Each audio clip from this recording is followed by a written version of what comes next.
Strategy Games commentary.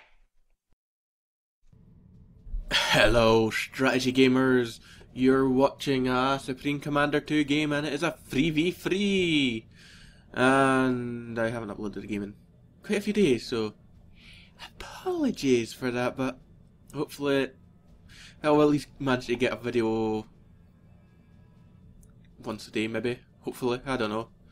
We'll see what happens. Well, anyway, let's get on with the game. It's a 3v3. We've got myself, who is nice and cyberny. We have Mr. Funky, who's nice and UFA. And we have Takorific, who's also nice and cyberny. And we're up against Multi-Melter, who's horrible UEF. We've got Lobster, who's really disgusting Aeon. And we have Raiko, who's Cyberin. As you can see, I'm doing something different for a change. Rather than building the initial mass points, I've decided to go straight away and go straight for naval as Cyberin on a water map. Be as well, even one single destroyer could wreak a lot of havoc for Multi-Melter. So that's basically my plan there, and basically I'm going to also be expanding into land as soon as that's built and got some of the mass points. I'll be expanding into land to assist Mr. Funky here, because he'll, worst case scenario, be going up against Lobster and Multi-Melter. Not an easy combo with it being UEF and Aeon. That is horrible UEF and disgusting Aeon. Don't ever forget that. And Takorific's going air. For the most part, it looks like he's going to be unhindered in air, because it looks like the way Raiko's going is going for naval, which could be a problem for us, but fortunately they're only destroyers, they're not cruisers. And maybe my destroyers will be better. I think I do put all my research into destroyers, health. That's the only one I can remember off by heart. I don't think I even made it to the range upgrade, which would be awesome, but oh well. You can see Mr. Funky with the cheapest air scouts is going for the air scout, and off it goes. Straight towards Multi-Melter, then Lobster's base, and over to Raiko's base. And that is, if it survives, we shall see that Raiko has no air, which will be hugely beneficial for Takorific. You can see, thanks to my idea of going for that very early naval factory, which costs 320 mass. That's a coster. What I can say is I don't remember if I got the cheaper buildings and faster building buildings. Yes, there's a tricky one for you. Faster building buildings.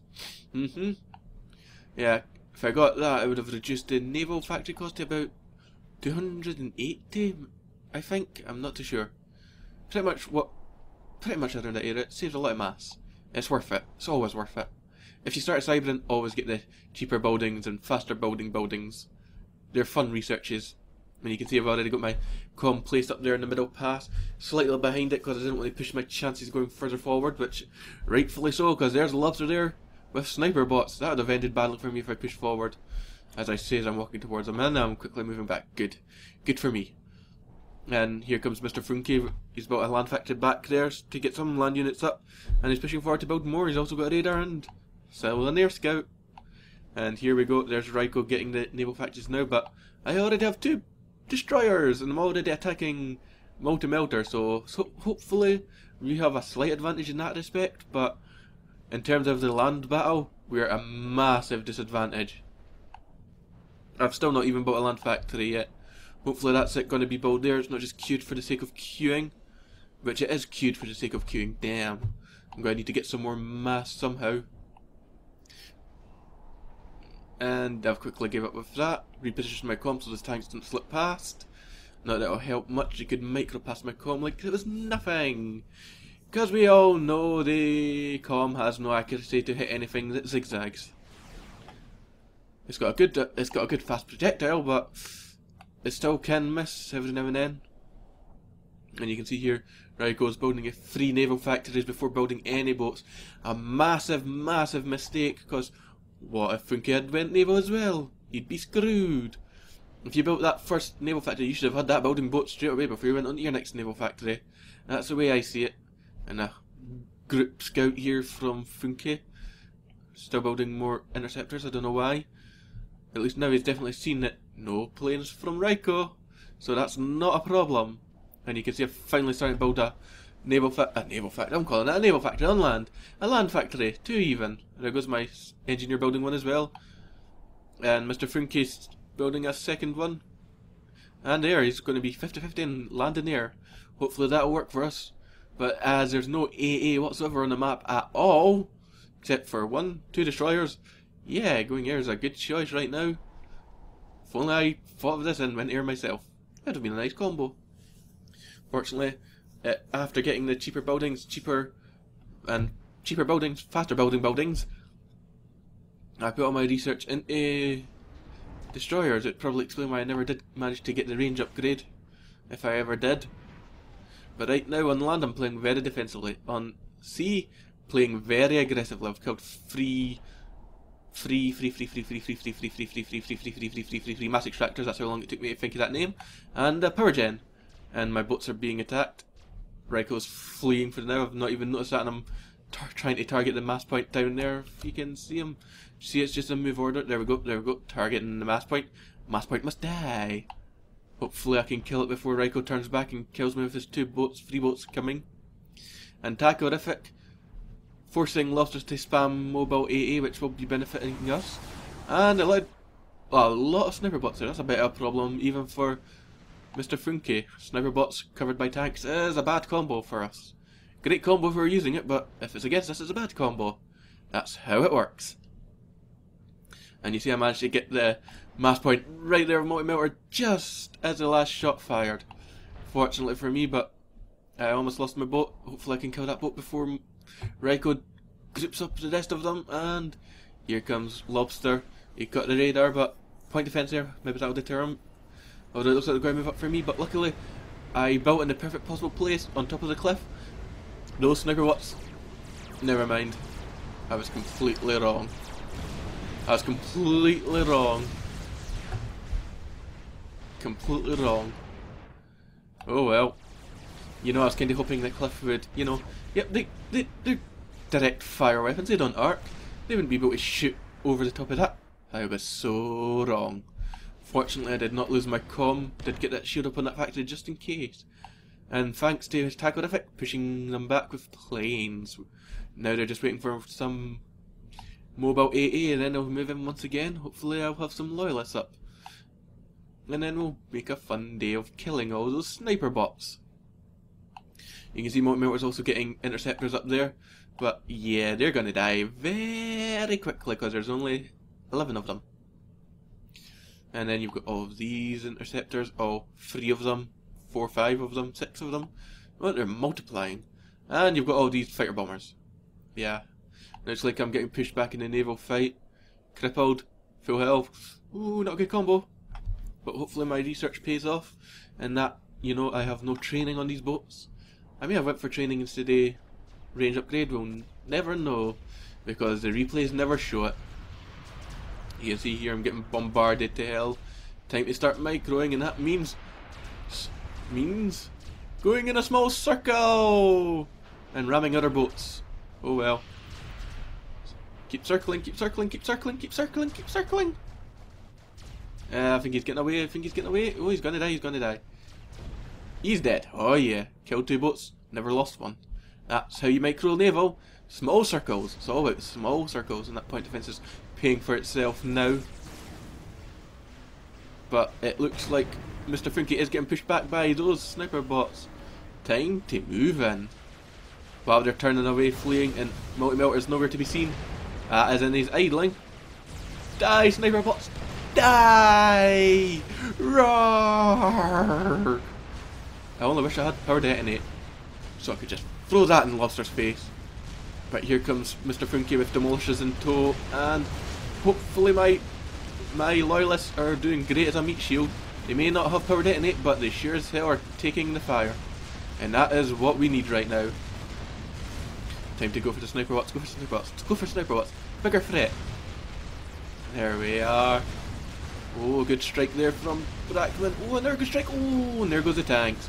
Oh, it's left sniper blocks. Sniper blocks. They are now sniper blocks. Oh, it's left is sniper blocks and UFA. Oh my god. You, and AAA. No, that's not even right. That would be flares. No? Yes, I'm confused.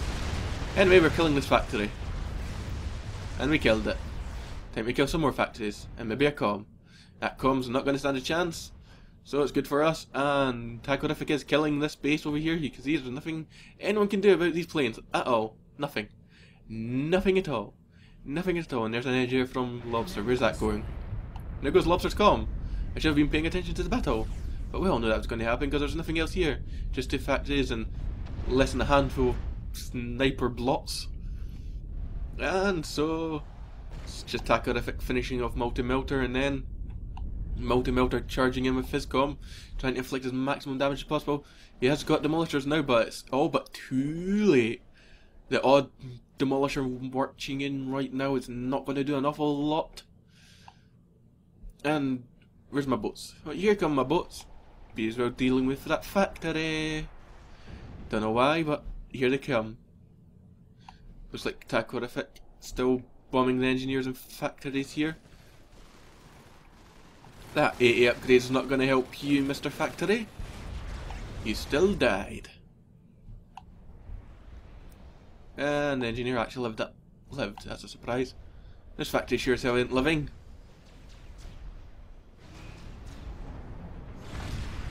Oh, that's a shame. Whatever was built there did not get to finish building. Did not get to even leave the factory. And here we go. I'm being very cautious here.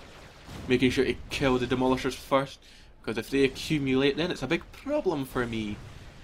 But right now, I'm trying to do a zigzag and you see, dodged 1 shell. Dodged 2 shells. Did not dodge the 3rd shell. Or the 4th shell. Or the 5th shell. Dodged the 6th shell. And then hit by artillery. Hence why, focus on the demolishers. And I quickly learned at the cost of another loyalist. But fortunately for me, Multi-Melter is dying. Time to push forward to kill the demolishers and use my second force to kill that comm. All the while Tacorific's still finishing off these factories. No one caring about Raiko at this point, and there's 5 destroyers flying through the map round towards Tacorific. Fortunately, Mr. Funky's noticed it and he's got a swarm of bombers to deal with that. Hopefully it's enough. And this comm is toast. There we go. And now we are just down to Tacorific. Yeah, you can see this game's kinda over. It was an incredibly risky move going for Naval at the start there, but it paid off. I mean, we crippled Multi-Melter very early on, which was hugely beneficial for sacrificing the land at the start of the game. That could have went so badly for us, especially with the combo of tanks and sniper bots. Fortunately, however, Rico did not go air, meaning that, yep, Tacorific could just snowball on them with no real threat. I mean, look at all those planes. All these, more up here. Tacorific just snowballed on them with no real threat in the air whatsoever. And that was their biggest problem. No one went air. In a team game, one of you should always go air. Well, especially on a map like this where you've got back person and back person. The back person should always go air. Depending on what faction they are. If they were UEF, they're probably better going land and forcing one of the front people to go air. All they'd have to do is charge their comm forward and you'll be delayed there, but it'll probably be better off in the long run. Well, I have been the Jack, giving you another Supreme Commander 2 game, and I hope you enjoyed watching. You can always check out my channel for more strategy games commentary, and yeah.